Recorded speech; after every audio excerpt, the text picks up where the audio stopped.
their daughter. Shocking unsolved crime number 1 is the disappearance of Natalee Holloway.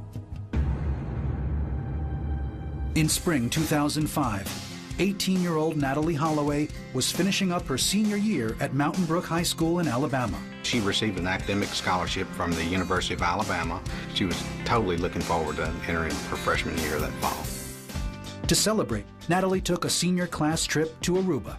She just was so excited about the upcoming adventure and just everything that goes along with it. Never imagined that that would be the last time I would see my child alive. Holloway and 124 of her classmates departed for the island on May 26th.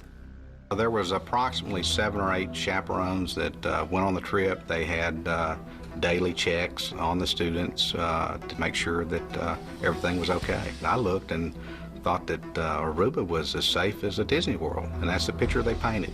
I thought of Aruba as being a small island with a few little tiki huts, tiki torches. I did not look at the destination. I did not do my homework and look at where I was sending her.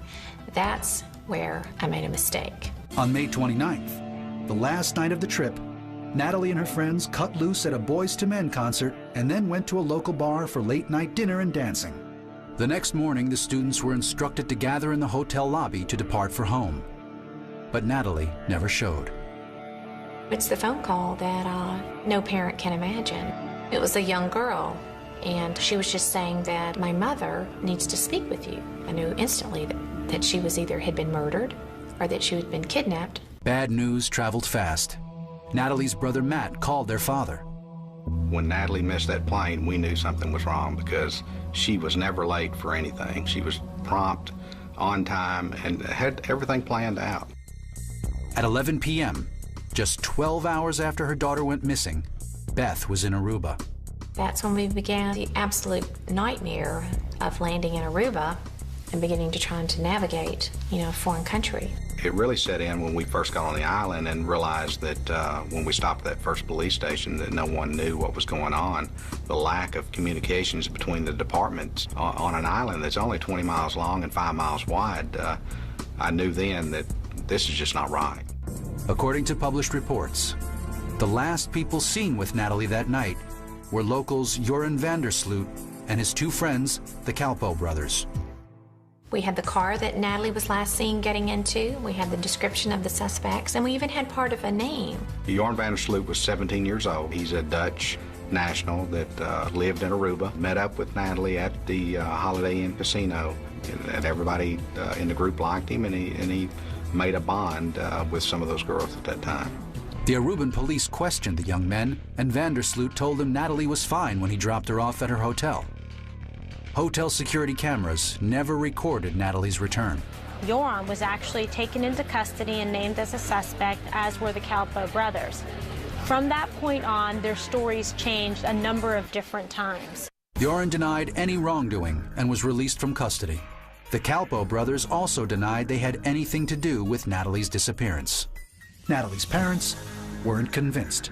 These young men were just merely toying with the interrogators. Stories became insurmountable. One lie would splinter off in 5 lies. When you continue changing your story, that brings up a suspicion that you are involved in something. The Holloway family plastered the island with pictures of Natalee.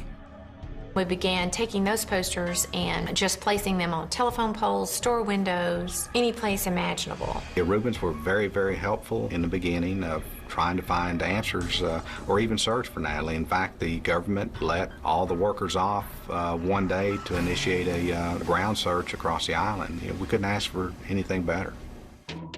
We just kept thinking, of course, with every tip that came in, this is it. We're just about to get her. Now we look back on them, just absolutely bizarre and crazy calls that were coming in.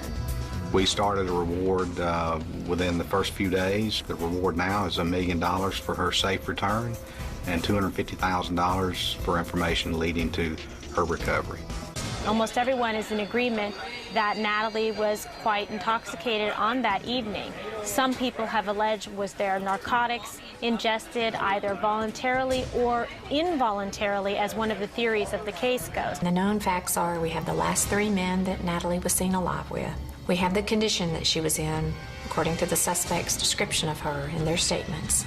And then we have 22 different stories that they fabricated to explain what they did with her that night. This case took so many crazy twists and turns. They arrested all 3 of the guys that she was with that night. They arrested a couple of security guards. They let go and then re-arrested some of the guys that she was with initially that night. But at the end of the day, they couldn't press charges on any one of those cast of characters. Natalee's mother refused to be silenced. I thought about all the hell that the island had dragged us through for 10 days. I made my pledge right there that I would take Natalie's story to every high school and college podium, because no parent should endure what we did. Beth Holloway established the International Safe Travels Foundation in Natalee's name.